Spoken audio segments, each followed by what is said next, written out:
एक बार की बात है। एक शहर में एक परिवार रहता था जिसमें एक लड़का और उसके माँ बाप थे। वह बहुत अमीर तो नहीं थे, लेकिन उसमें प्यार बहुत था। कुछ दिनों के बाद उस लड़के की शादी हो गई। उसकी शादी सलोनी नाम की लड़की से हुई। वह बहुत लालची थी। वह अपने पति को किट पार्टी में जाने के लिए बार बार नए कपड़े और गहने लाने को बोलती थी। उसके पति ने उसको समझाया कि अपनी बराबरी वालों से ही दोस्ती करना चाहिए। अगर तुम महीनों में 10 बार किट पार्टी में जाओगी तो तुमको हर बार नए कपड़े और गहने कौन दिलाएगा। लेकिन वह अपने पति से ही झगड़ा करना शुरू कर देती थी। वह बोलती थी कि अगर मैं नए कपड़े गहने पहनकर नहीं जाऊंगी तो मेरा सहेलियां मेरे मजाक उड़ाएगी।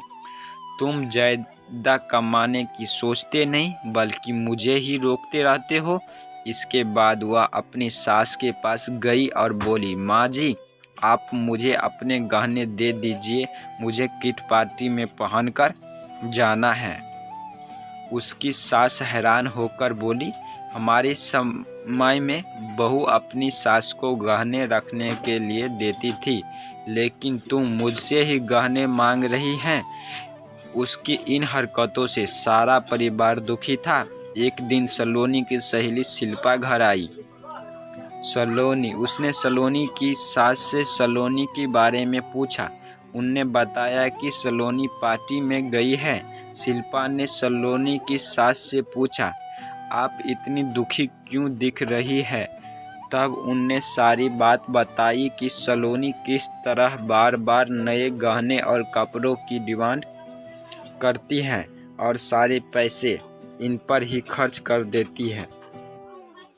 वह शिल्पा से पूछती है कि ज़्यादा ज़रूरी क्या है, रोटी या ये दिखावा। शिल्पा ने कहा कि ज़रूरी तो रोटी ही है, लेकिन सलोनी को यह बात समझनी होगी। सलोनी की सास ने पूछा, वह कैसे। इसके लिए शिल्पा ने कहा, देखते जाइए। शिल्पा ने अपने जितने भी गहने और नए कपड़े थे सब लाकर सलोनी की घर रख दिए और उसका सारा राशन और फर्नीचर लेकर अपने घर चली गई। जब सलोनी घर आई तो उनने अपने अलमारी में नए गहने और कपड़े देखकर बहुत खुश हुई।